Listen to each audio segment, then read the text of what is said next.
जय श्री राधे दोस्तों, केपी की वाणी चैनल में आपका स्वागत है। माता रानी का आशीर्वाद पाने हेतु कमेंट में जय माता दी अवश्य लिखे। वहीं अगर आप महाकाल के भक्त हैं तो कमेंट में हर हर महादेव अवश्य लिखें। यकीन जानिए माता रानी संग महादेव की कृपा आप पर और आपके पूरे परिवार पर अवश्य बरसेंगी और आप सपरिवार स्वस्थ एवं सुखी रहेंगे। साथ ही आपकी सभी मनोकामनाएं यथाशीघ्र अवश्य ही पूर्ण हो जाएंगी। दोस्तों, अगर आप केपी की वाणी के चैनल पर पहली बार विजिट कर रहे थे, चैनल को सब्सक्राइब कर ले, साथ ही बेल आइकन को प्रेस करना ना भूलें ताकि आपको सभी प्रकार की जानकारी सर्वप्रथम प्राप्त हो सके। आज के वीडियो में आपको गुरु का जो राशि परिवर्तन 22 अप्रैल को होने जा रहा है, उस राशि परिवर्तन के आधार पर उन 5 राशियों की जानकारी देने जा रहा हूं जिनके लिए विवाह के योग बढ़ रहे हैं और मई में उनके घर सहनाई बजने वाली है। मई में उनकी शादी फिक्स भी होने वाली है, सगाई भी होने वाली है, उनके लिए रिश्ते आ भी सकते हैं और यथावत चटमंगनी पट ब्याह जैसी स्थिति होगी और आप परिणय सूत्र में बंध जाएंगे। तो यह जानकारी मैं दूंगा। उससे पहले केपी की वाणी की प्राथमिक जानकारी देता हूं। तो आपको बता दें कि अगर आपकी शादी में अड़चने आ रही है, शादी तय होने के बाद टूट जा रही है, आपने लाख कोशिशें कर ली है, इसके बावजूद भी कोई फल प्राप्त नहीं हो रहा है, आपने कई प्रकार के पूजा उपवास भी करा लिए, अनुष्ठान भी करा लिए, ज्योतिषों से सलाह भी ले ली है, तत्पश्चात भी आपके कार्य नहीं सिद्ध हुए हैं, तो एक बार आप केपी की वाणी से अवश्य संपर्क करें। अपनी कुंडली दिखवाएं, कुंडली विश्लेषण कराएं, कुंडली बनवाएं और पूर्ण जानकारी ज्ञात करें कि आपकी शादी कब होगी, कहाँ होगी, कैसे होगी, किससे होगी, किस दशा में होगी, कितनी दूरी पर होगी, किस नाम से होगी, किस राशि से करनी चाहिए, जीवन साथी का रंग रूप स्वरूप स्वभाव और उनका करियर कैसा होगा, आपका करियर कैसा होगा, संतान योग, राजयोग, भाग्य योग, भाव योग, कौन सी महादशा चल रही, किसकी अंतरदशा चल रही है, इसके अलावा कुंडली में किस प्रकार के योग हैं जिससे कि आने वाला समय आपके लिए सुखमय रहेगा और अगर कोई ऐसा दोष लगा है जिससे कि आपको कठिनाई होगी तो उसके निवारण क्या है, ये तमाम तरह की जानकारी अब आप केपी की वाणी से प्राप्त कर सकते हैं। तो इसके लिए आप 8521835670 पर संपर्क करें, 8521835670। वहीं अगर आपकी शादी तय हो चुकी है, शादी तय होने वाली है, तो आपको मैं सलाह दूंगा कि कुंडली मिलान अवश्य करा ले। कुंडली मिलान से यह जानकारी ज्ञात हो जाएगी आपका वैवाहिक जीवन कैसा रहने वाला है। तो यह तो जानकारी प्राथमिक दी है। आइए वीडियो में आगे बढ़ते हैं। वैसे यह जो जानकारी मैंने दी है नए व्यूअर्स के लिए है, जो भी पुराने व्यूअर्स हैं उन्हें यह ज्ञात है कि केपी की वाणी पर किस प्रकार की सेवा दी जाती है, लेकिन नए व्यूअर्स के लिए मैं बता दूं कि आप केपी की वाणी के माध्यम से सभी प्रकार की जानकारी मामूली शुल्क पर प्राप्त कर सकते हैं कि आपकी शादी कब होगी, कहाँ होगी, कैसे होगी, किससे होगी, किस दिशा में होगी, कितनी दूरी पर होगी, किस नाम से होगी, किस राशि से करनी चाहिए, जीवन साथी का रंग रूप स्वरूप स्वभाव और उनका करियर कैसा होगा, अगर आप लव मैरिज करना चाहते हैं तो माता पिता की सहमति मिलेगी कि नहीं, ये तमाम तरह की जानकारी आप प्राप्त कर सकते। तो दोस्तों, आगे बढ़ने से पहले मैं आपको 2 पॉइंट में सब कुछ बताना चाह रहा हूं, तो उसे आप ध्यान से सुने। तो सबसे पहले मैं आपको बताऊं कि अगर आपकी कुंडली नहीं बनी हुई, आपको जन्म वर्ष भी ज्ञात नहीं है, माता पिता ने नोट नहीं किया है, आपको ज्ञात नहीं है कि कब जन्म हुआ है और आपकी आयु बढ़ गई है, आपके दोस्तों की शादी हो गई, उनकी कुंडली बनी हुई थी और उन्होंने ज्योतिष से सलाह लेकर उनका उपाय कराकर शीघ्र शादी वो कर लिए या परिणय सूत्र में बंध गए, किंतु आपकी शादी अभी तक नहीं हुई है, आपकी ना कुंडली बनी है, ना आपको जन्म वर्ष ज्ञात है, तो फिर ज्ञात कैसे होगा? जी हाँ, ज्ञात कैसे होगा तो आपको मैं बता दूं कि हस्तरेखा के माध्यम से भी यह जानकारी ज्ञात हो जाती है कि आपका विवाह कब होगा। तो अगर आपके पास हस्तरेखा विशेषज्ञ का कोई नंबर नहीं है तो आप वीडियो में जो बताई गई जानकारी है उसका अनुसरण कर लेते हैं तो खुद भी आप इसे समझ सकते हैं और जान सकते हैं कि आपकी शादी कब तक होगी। तो आइए इसके बारे में जानकारी देता हूं। वैसे आप अपने हस्तरेखा जो है उनकी छवि व्हाट्सएप पर भेजकर जानकारी प्राप्त कर सकते हैं और यह जानकारी आपको निःशुल्क दी जाएगी। तो आपको बता दें कि हथेली जो है, चाहे दाहिना हथेली हो या बाईं हथेली हो, दोनों हथेली, लड़के जो है अपने दाहिने हथेली को देखें और लड़कियां जो है अपने बाएं हाथ को देखें। तो दाहिने हाथ में अगर लड़के कुंडली अपनी हस्तरेखा देखना चाह रहा है तो हस्तरेखा में 3 तरह की जो रेखाएं वो ज्यादा उभरी रहती है हथेली में। प्रथम है जीवन रेखा, दूसरी मस्तिष्क रेखा और तीसरी हृदय रेखा है। हृदय रेखा के समीप जो है एक रेखा होती है छोटी सी, कलाई को जब आप हाथ को थोड़ा सा आड़ा रखेंगे या मतलब तिरछा करेंगे तो आपको छोटी उंगली के नीचे एक लाइन खिंची हुई दिखेगी हृदय रेखा के समीप, तो वह रेखा विवाह रेखा होती है। तो हृदय रेखा के समीप विवाह रेखा होती है और विवाह रेखा जितनी उभरी रहती है विवाह के उतने प्रबल योग बनते हैं।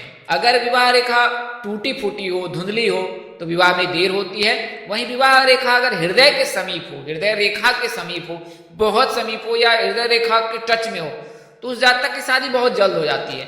वहीं हृदय रेखा से जितनी दूर जाती जाएगी वो रेखा, शादी में उतनी ही देर होगी। अगर हृदय रेखा और विवाह रेखा में अधिकतम दूरी है तो फिर शादी में देर होगी। अगर छोटी उंगली के समीप है विवाह रेखा तो शादी बहुत देर से होगी।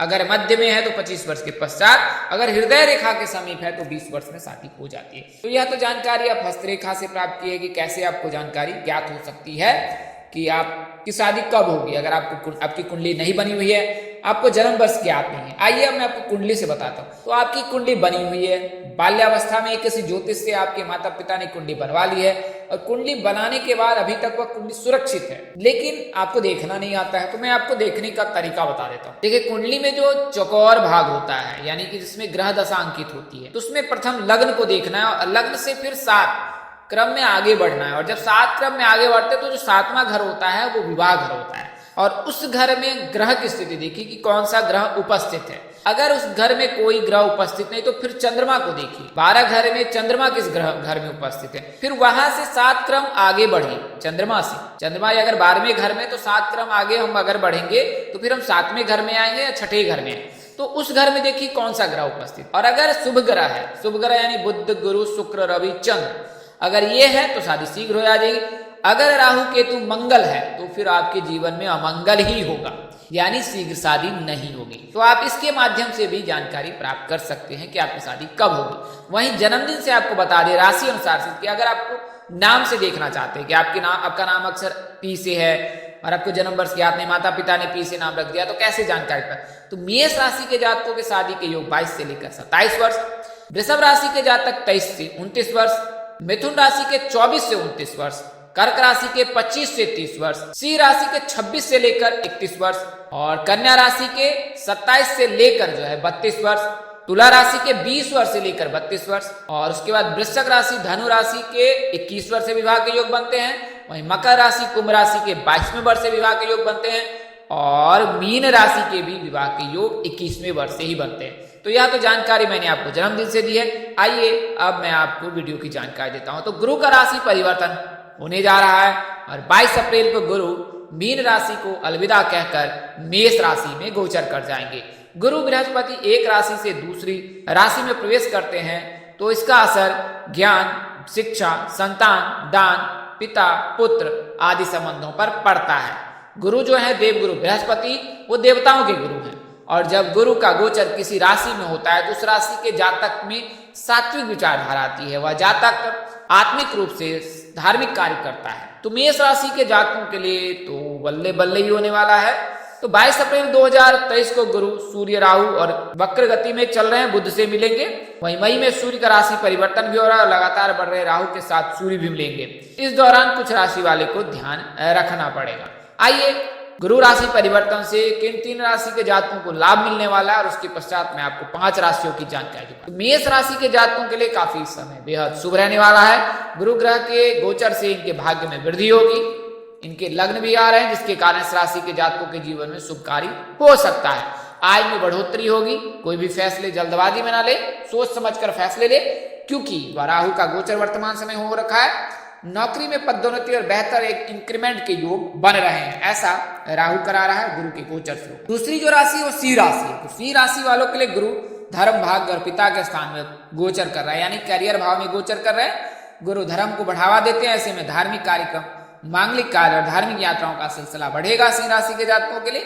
इस समय गुरु आपके भाग्य भाव में बैठे हैं, इससे आपको मान सम्मान, समाज में बढ़ोतरी मिलेगी, धन का भी आगमन होगा और कई तरह से आपके लाभ कदम चूमेंगे और सैलरी में भी बढ़ोतरी होगी। वहीं अंतिम जो राशि है वो धनु राशि है। तो इस राशि के स्वामी यानी गुरु पंचम भाव में विराजमान होंगे।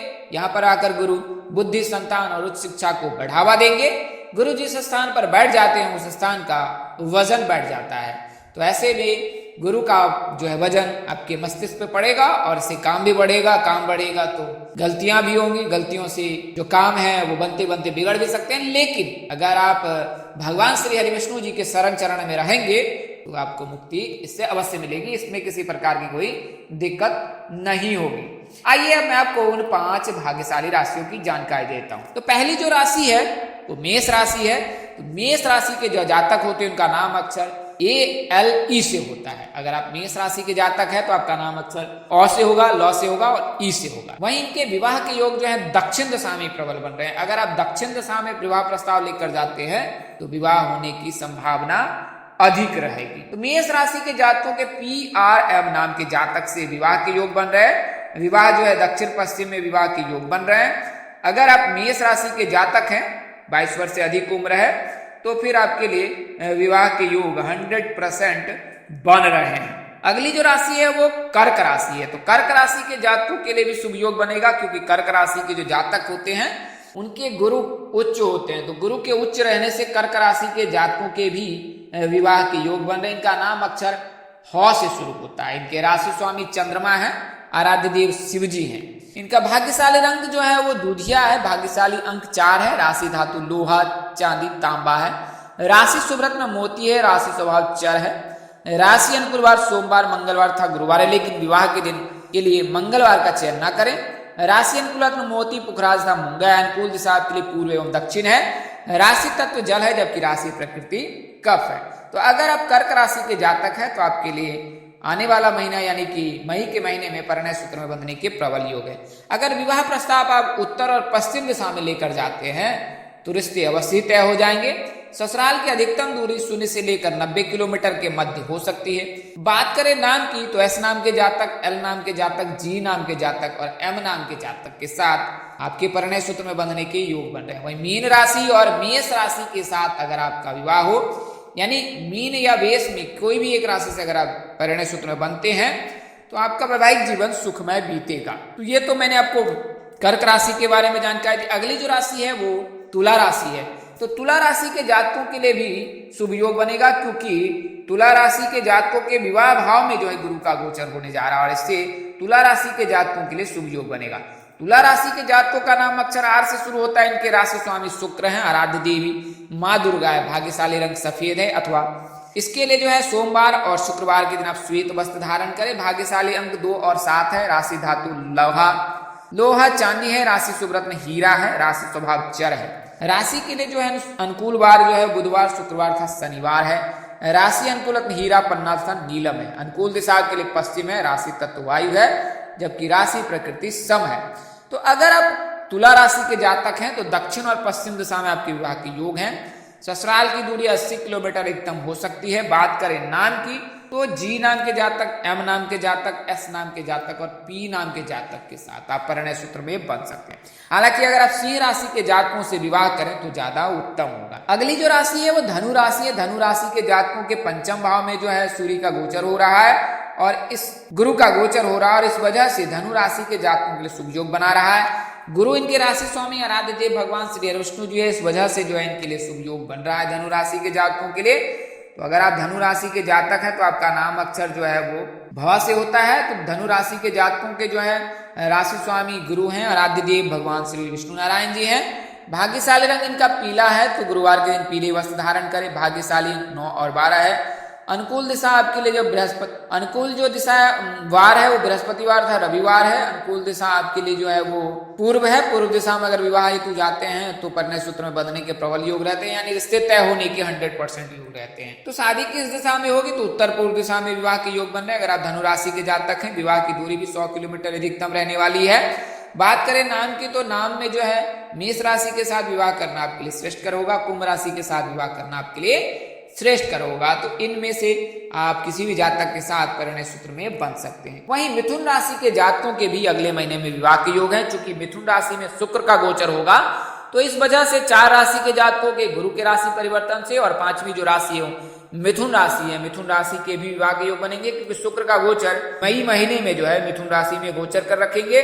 तो इस वजह से जो है मिथुन राशि के जातकों को विवाह के लिए शुभ योग बन रहा है। और अगर आप मिथुन राशि के जातक हैं तो आपके परिणय सूत्र में बंधने के प्रबल योग हैं। बात करें मिथुन राशि के जातकों का नाम अक्षर के से होता है। इनके राशि स्वामी बुध हैं, आराध्य देव भगवान गणेश जी हैं। भाग्यशाली रंग इनका भी पीला ही है और भाग्यशाली जो अंक है वो 3 और 6 है। और अनुकूल दिशा बात करें तो पश्चिम दिशा में अगर विवाह प्रस्ताव लेकर जाते हैं तो इसमें कार्य सिद्धि प्राप्त होने की संभावना बढ़ जाएगी। बात करें दिशा दूरी की तो अगर आप मिथुन राशि के जातक है तो पश्चिम और उत्तर दिशा में परिणय सूत्र में बंधने के योग हैं। ससुराल की अधिकतम दूरी 100 किलोमीटर ही हो सकती है। बात करें नाम की तो बहुत सारे नाम अक्षर हैं इसमें। बी नाम के जातक हैं, पी नाम के जातक हैं, एस नाम के जातक हैं, जी नाम के जातक हैं, बी नाम के जातक हैं, यू नाम के जातक हैं और टी नाम। मीन और तुला राशि के साथ विवाह करना श्रेष्ठ कर होगा। तो दोस्तों ज्योतिष गणना के आधार पर आपको यह जानकारी दी गई थी। हमारा उद्देश्य मैं आपको सूचना पहुंचाना था, आपसे सूचनाएं दी। अगर आप इसको मानते अपना थे तो उपयोग करते तो इससे पहले अपने नजदीकी से अथवा ज्योतिष से संपर्क कर अपनी जानकारी अवश्य प्राप्त कर लें। इस तरह की अन्य वीडियो देखने के लिए हमारे चैनल के डैशबोर्ड में प्लेलिस्ट पर अपने राशि वीडियो अवश्य देखिए। तो दोस्तों आपको जानकारी कैसी लगी लाइक कमेंट शेयर कर हमें अवश्य बताएं। अगर आप मेरे चैनल पर पहली बार विजिट करें तो चैनल को सब्सक्राइब कर ले, साथ ही बेल आइकन को प्रेस करना ना भूलें। माता रानी की कृपा से आपके चेहरे पर हमेशा मुस्कान बनी रहे, आप स्वपरिवार स्वस्थ सुखी एवं संपन्न रहे, परमपिता परमेश्वर की कृपा पर बनी रहे, आप जहां रहे मस्त रहे स्वस्थ रहे। इन्हीं शुभकामनाओं के साथ आपसे विदा लेता हूं कि आप अच्छे कर्म करते रहें, ईश्वर आपको अवश्य फल देंगे और राधे राधे का जाप करते रहें। तो जय श्री राधे, जय श्री कृष्णा, जय माता दी, जय वाहिगुरु।